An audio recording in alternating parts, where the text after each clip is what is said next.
प्यारे बच्चों, आप सभी का हार्दिक स्वागत है आपके अपने YouTube चैनल भारतीय ज्ञान मैथ में। आज हम बात करेंगे 18 पुराणों के बारे में। कौन सा पुराण किसने लिखा है और कब लिखा गया है, तो चलते हैं। देखिए, सर्वप्रथम बात करते हैं ब्रह्म पुराण की। ब्रह्मा जी ने देवी पार्वती के पिता राजा दक्ष को सुनाया था और इसके लेखक कौन है? महर्षि वेद व्यास हैं। देखिए, चित्र में जो है ये ब्रह्मा जी हैं जो सृष्टि के रचयिता हैं। अब चलते हैं नेक्स्ट ब्रह्मांड। अब सेकंड देखिए, यह है सेकंड विष्णु पुराण। विष्णु पुराण में राजा जड़ भरत के माध्यम से बताया गया है कि कैसे मनुष्य पशु योनि प्राप्त करता है और इसके लेखक कौन है? ऋषि पराशर हैं। ठीक है, देखिए चित्र में जो है ये विष्णु पुराण जी हैं, यानी विष्णु भगवान जी हैं। ठीक है,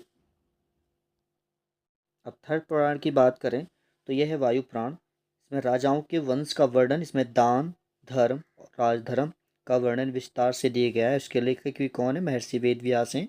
देखिए चित्र में जो है ये वायु महाप्राण है जो चित्र के द्वारा माध्यम से आपको समझाया गया है।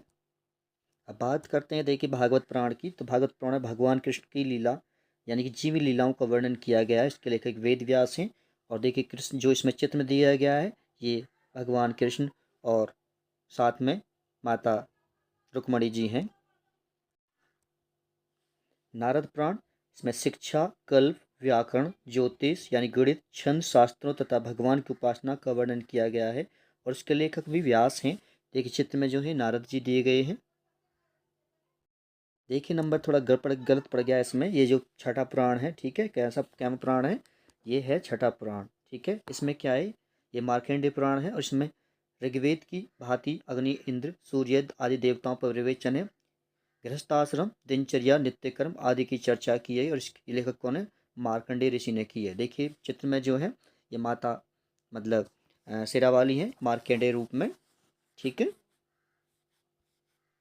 बात करते हैं नेक्स्ट प्राण की, यानी कि ये सातवां प्राण है। इसी है अग्नि प्राण। अग्नि प्राण में देखिए पांचों लक्षणों अथवा वर्ण, विषयों, सर्ग, प्रतिसर्ग, वंश, मवंतर और वसानुचरित का वर्णन किया गया है। इसके लेखक वेद व्यास हैं और चित्र में देखिए श्री अग्नि प्राण का चित्र दर्शाया गया है। ठीक है, अब बात करते हैं देखिए आठवें प्राण की।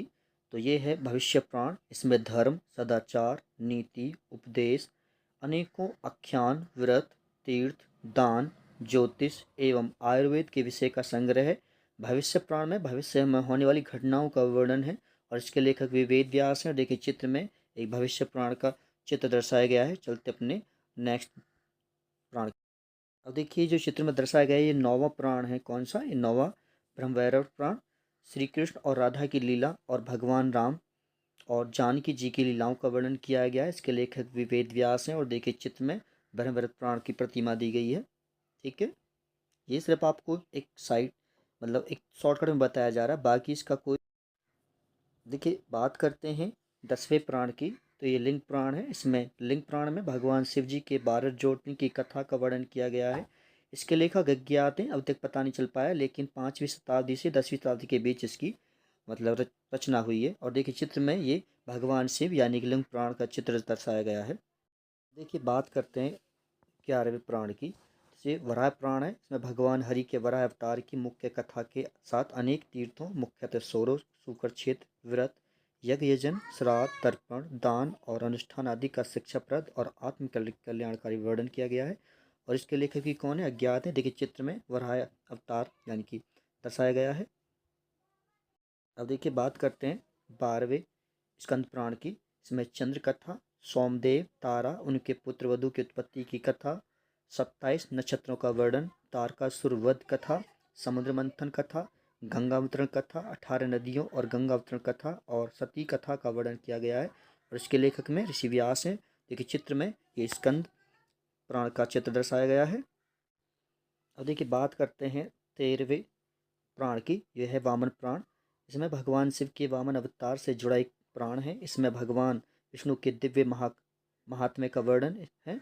इस प्राण में शिवलिंग पूजा, गणेश, स्कंदाख्यान, शिव पार्वती विवाह, भगवान वामन, नर नारायण, भगवती दुर्गा, भक्त प्रहलाद का वर्णन है और इसके लेखक ऋषि व्यास यानी महर्षि वेद व्यास हैं। चित्र में देखिए ये वामन यानी का रूप दिख दर्शाया गया है। ठीक है, ये है 14वां प्राण जिसको बोलते हैं कुर्म प्राण। ठीक है, अब देखिए गौ हत्या, भ्रूण हत्या, महिलाओं की हत्या करना महापाप माना गया है। ऐसा करने वालों को अगले जन्म में चंडाल योनि प्राप्त होती है। वही गुरु का अपमान करने वाला व्यक्ति अगले जन्म में नरभक्षी के रूप में पैदा होता है, जिसे जन्म से मृत्यु तक कई तरह के कष्ट झेलने पड़ते हैं। इसके लेखक भी महर्षि व्यास हैं। देखिए चित्र में कुरुम प्राण दर्शाया गया है। बात करते हैं देखिए 15वें प्राण की, तो यह है मत्स्य प्राण। मत्स्य प्राण यानी मत्स्य यानी कि मछली में भगवान श्री हरि के मत्स्य अवतार के मुख्य कथा के साथ साथ अनेक तीर्थ, व्रत, यज्ञ, दान आदि का विस्तृत वर्णन किया गया है। इसके लेखक ऋषि व्यास हैं। देखिए चित्र में ये मत्स्य प्राण दर्शाया गया है। अब देखिए ये 16वें प्राण की बात करते हैं, जिसका नाम है गरुड़ प्राण। इसमें जन्म, मृत्यु, पुनर्जन्म, कर्म, आत्मा, पाप, पुण्य, नीति, नियम, धर्म और ज्ञान समेत बातें बताई गई हैं, और ये इसके लेखक भी ऋषि व्यास हैं। चित्र में देखिए गरुड़ प्राण दर्शाया गया है, जो एक बहुत ही सुंदर। अब बात करते हैं देखिए 17वें प्राण की, इसलिए ब्रह्मांड प्राण की। ब्रह्मांड प्राण की रचना का वर्णन एक आयाम के रूप में समय की चर्चा तथा कल्प और युग का विवरण है। इसमें भरत, पृथु, देव, ऋषि और अग्नि जैसे कुछ राजवंशों का वर्णन, साथ ही वेदांग और आदि कल्प का भी वर्णन है, और इसके लेखक वेद व्यास हैं। देखिए चित्र में ब्रह्मांड प्राण का चित्र दर्शाया गया है, जो काफ़ी। बात करते हैं लास्ट यानी कि 18 प्राण की, जिसका नाम है पद्म प्राण। इसमें भगवान विष्णु की विस्तृत महिमा के साथ साथ भगवान श्री राम और श्री कृष्ण के चरित्र, विभिन्न तीर्थों का महात्म्य, सालग्राम का स्वरूप, तुलसी महिमा और विभिन्न व्रतों का सुंदर वर्णन किया गया है। इसके लेखक भी ऋषि व्यास हैं। ठीक है, और चित्र में देखिए ये पद्म प्राण का चित्र दर्शाया गया है, जो काफ़ी सुंदर दिखाई देता है। तो ये थे हमारे 18 प्राणों के बारे में सूक्ष्म जानकारी। तो आज की वीडियो में प्यार बच्चों इतना ही रहने देते हैं। अगर वीडियो अच्छी लगी है तो लाइक कर देना, मित्रों के साथ शेयर कर देना, जो चैनल पर नए देखें चैनल को सब्सक्राइब कर लेना। तो मिलते हैं नेक्स्ट वीडियो में, तब तक के लिए